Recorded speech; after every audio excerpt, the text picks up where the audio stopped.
10টা টাকা নিলাম। কানে কথা যায় না নাকি? শুনেছি। কেন নিলাম? শুধবে না? শুধিয়েছি কখনো? আমি যদি 10টা টাকা উড়িয়ে দিই? দেবে?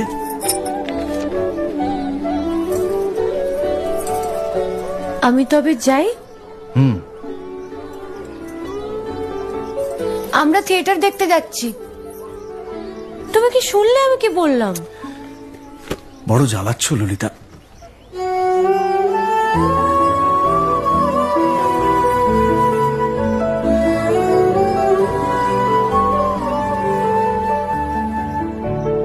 কি হয়েছে? আমরা সবাই থিয়েটার দেখতে যাচ্ছি। আমরা বলতে? আমি, কালী, চারু। চারুকে চেনো? ওই যে পাড়ার মোড়ের বাড়ির আমার বন্ধুর ব্রাহ্মবাড়ি। হ্যাঁ, ওই চারু, চারুর মা আর ওর মামা।